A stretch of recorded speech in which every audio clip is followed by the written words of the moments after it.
Aslında şöyle kesin olarak konuşmak gerekirse 10 kişi kaldığımız pozisyon o dakikaya kadar maçtaydık ve domine ettiğimiz bir maçtı.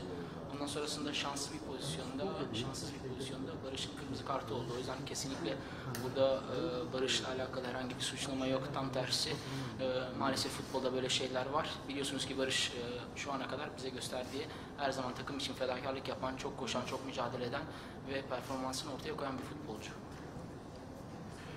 რა თქმა უნდა, ყველაზე კრიტიკული მომენტი იყო ის მომენტი, როდესაც ჩვენმა ფეხბურთელმა მიიღო წითელი ბარათი. მანამდე ჰქონდა დომინირება, თუმცა მის შემდეგ მცირედით შეიცვალა. ფეხბურთელი ძალიან წარმატებული ფეხბურთელი არის და ყოველთვის ბევრს მოძრაობს, ძალიან კარგად უძღვება საკუთარ საქმეს, ამიტომ შეიძლება ითქვას, რომ ეს მომენტი იყო ჩვენთვის ყველაზე კრიტიკული.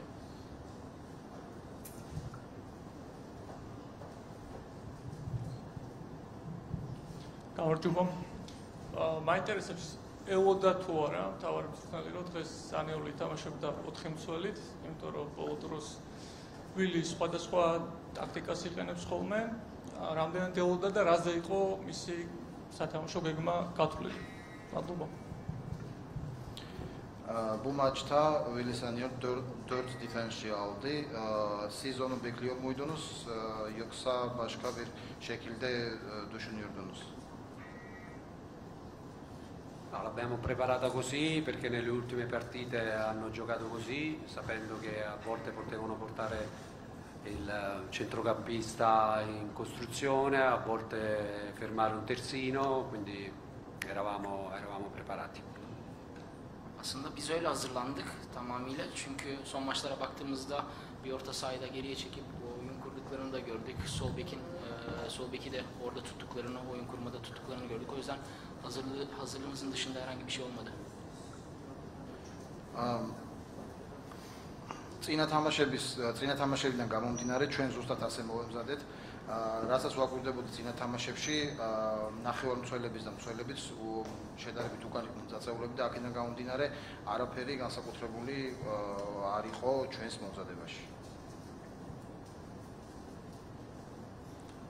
ფაქტობრივად ერთი წლის განმავლობაში ორი თამაში ვითამაშეთ, ორივეში 3 ბურთი გაიტანა თურქეთმა, ორივე ძალიან დაძაბული იყო, მაგრამ მაინტერესებს მწვრთნელის მოსაზრება, მაინც რა იყო სხვაობა ამ ორ თამაშ შორის უკვე დღევანდელი თამაშიდან გამომდინარე.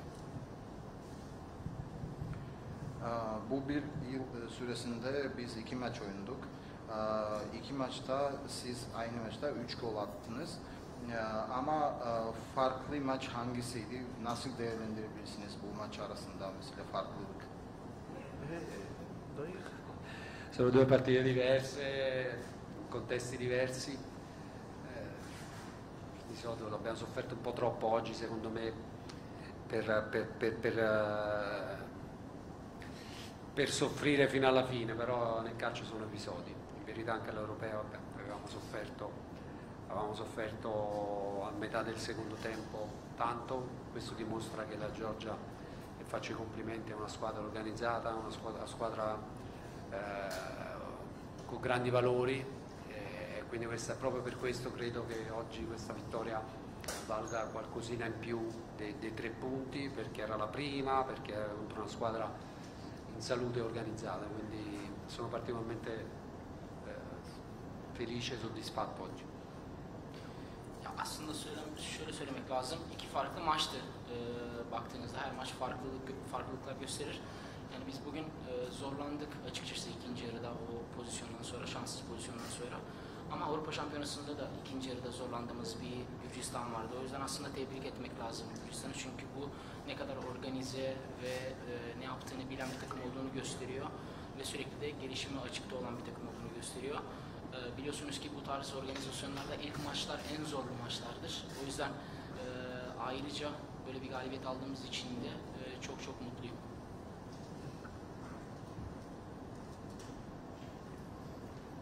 მოგეხსენებათ ეს ორივე მატჩი განსხვავებული იყო, როგორც ყველა თამაში განსხვავებული არის ერთმანეთისგან, ყველა მას აქვს თავისი მნიშვნელობა და თავისი განსხვავება. ამისთვის საჭირო არის რომ მიულოცოთ საქართველოს ნაკრებს, იმიტომ რომ ბოლო ხნის განმავლობაში, ბოლო მატჩიდან დღევანდელ მატჩამდე ძალიან დიდი განვითარება განიცადა. რა თქმა უნდა, შემიძლია ვთქვა, რომ დღევანდელი თამაში შედარებით უფრო რთული იყო ჩვენთვის, ამ თურქეთის ნაკრებისთვის. და ასევე მინდა აღვნიშნო, რომ ზოგადად პირველი თამაშები, როგორც ყველა ნაკრებისთვის, პირველი თამაშები ძალიან რთული არის ასეთ შეჯიბრებზე. მოგესალმებით. 2002 წლის მერე, როცა თურქეთს საუცხოო შემადგენლობა ყავდა, ალბათ ეხლა ყველაზე კაი თაობა ყავს დღესდღეობით და როგორ მიაჩნია მთავარი წვრთნელს ამ ჯგუფში შეუძლია ესპანეთთან პაექრობა და პირველი ადგილისთვის ბრძოლა?2002 yıldan itibaren şu anda Türkiye'de milli takımda en güzel şekilde oynuyor. Çok güzel bir oyuncular var. Sizin için sizce ne düşünüyorsunuz? İspanya karşısında siz kazanabilir misiniz yoksa ne düşünüyorsunuz o maç hakkında? Noi siamo abituati a guardare una partita alla volta, siamo abituati a vedere i punti di forza degli avversari. Come contrastarli. È uno stimolo importante, sono i campioni d'Europa, giochiamo in casa, ma nel calcio questo conta non più di tanto e dobbiamo dare del nostro meglio perché abbiamo delle armi che comunque possono creare problemi agli avversari. Aslında baktığınızda biz her seferinde adım adım ilerliyoruz. O yüzden rakiplerimizi tek tek olarak ele alıyoruz ve şunu da biliyoruz ki biz çalışırken her zaman rakibin güçlü yönlerini çok çalışırız. Neler yapabileceğimizi de biliyoruz çünkü elimizde silahlar da var. O yüzden maç daha oynanmadı. Ama biz biliyoruz ki bizim elimizdeki silahlar da rakipleri de zor durumda bırakabilir. ჩვენი ნაკრები ნაბიჯ-ნაბიჯ წინ მიდის, ნაბიჯ-ნაბიჯ ვითარდება. რა თქმა უნდა, ყოველი მატჩის წინ სხვანაირად და სხვა მიდგომებით ხდება როგორც ტაქტიკების, ასევე ვარჯიშების გათვლაც. აქედან გამომდინარე, ნახოთ რა იქნება მომავალში თურქეთის ეროვნულ ნაკრებს. გააჩნია ძალიან კარგი მოთამაშეები, ვარსკვლავი მოთამაშეებიც და ნახოთ რა იქნება მომავალში. Gürcistan basınına teşekkür ediyoruz. Şimdi Türkçe, İtalyanca olarak yapacağız sadece. İlmi Bey buyurun. Hilmi Sever Anadolu Ajansı. Öncelikle tebrikler. Gerçekten çok önemli bir galibiyet oldu. İyi bir futbolla. Aslında ben biraz da maçın öncesi sormak istiyorum. Bazı iddialar da vardı ki asıl olmadığını biz de biliyorduk, konuşmuştuk. Siz neler söylemek istersiniz? Hakan da maçtan sonra çok güzel açıklamalarda bulundu bununla ilgili. Sanırım sahada en güzel cevap verildiğini düşünüyoruz. Innanzitutto permettetemi di fare, insomma, è stata una settimana importante per lo sport turco, la vittoria nazionale di basket, la vittoria della nazionale di pallavolo femminile, quindi prima di tutto complimenti a loro e sono giorni felici.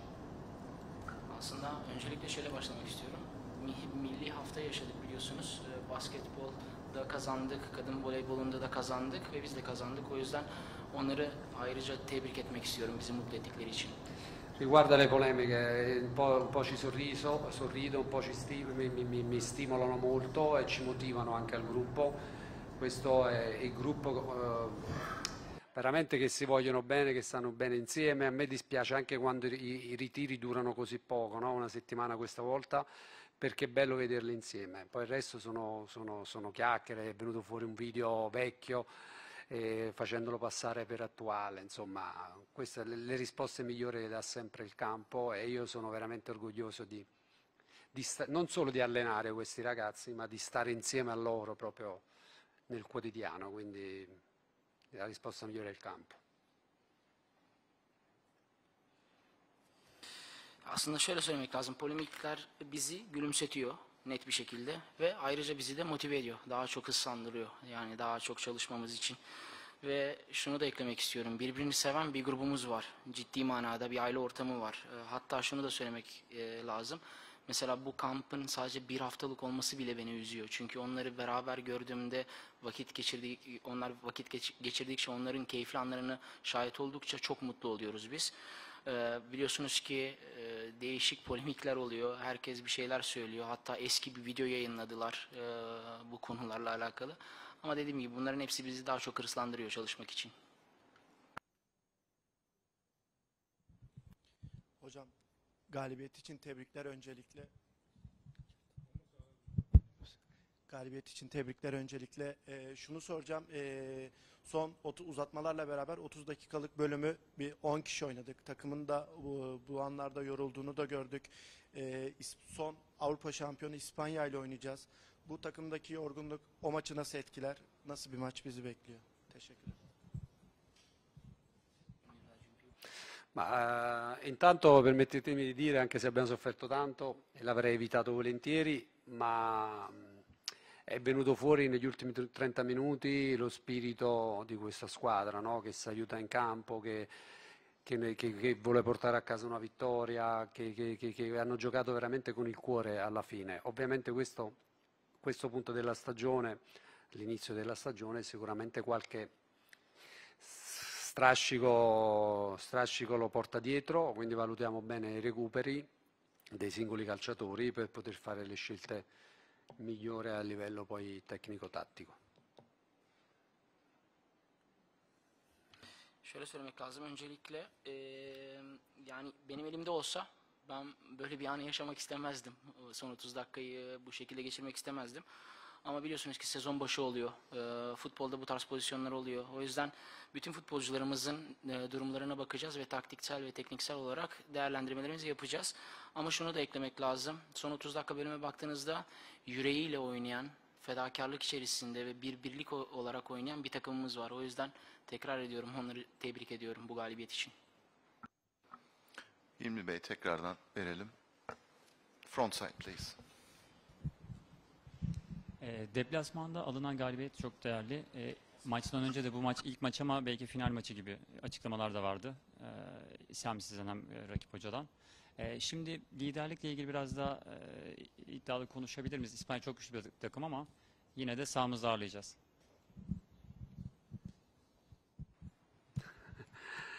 Io sono abituato ad avere equilibrio, no?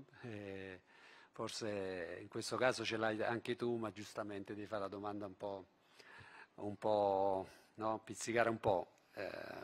Giochiamo contro i campioni d'Europa, giochiamo inevitabilmente contro una squadra forte, ma noi rispettiamo moltissimo, ma sappiamo, sono convinto che abbiamo le armi per poterli mettere in difficoltà. Ovviamente devi contrastare i loro punti di forza che sono diversi in vari punti del campo e metterli in difficoltà dove hanno delle lacune come tutte le squadre. Ya aslında ben çok dengeli bir insanım. O yüzden her seferinde dengeli kalmaya çalışıyorum. Ne olursa olsun ama tabii ki de seni de anlıyorum bu soruyu sormak. Yani mecburiyetim var diye düşünüyorum. Avrupa şampiyonuna karşı bir maçımız var. Bunun da farkındayız ama onlara karşı oynasak da biz tabii ki de rakibin güçlü yönlerini çalışacağız. Ama bizim elimizdeki silahlarla da onlara zorluk yaşatabileceğimizi ve istediğimizi elde edebileceğimizi de biliyoruz. O yüzden ne olursa olsun takımları çalıştığımızda sadece güçlü yönlerinde kalmıyoruz. Her takımın kusurları var. O yüzden o kusurları da göz atacağız ve ne gerekiyorsa elimizden yapacağız. Türk basınından başka soru var mı acaba? Teşekkür ediyoruz. İyi akşamlar.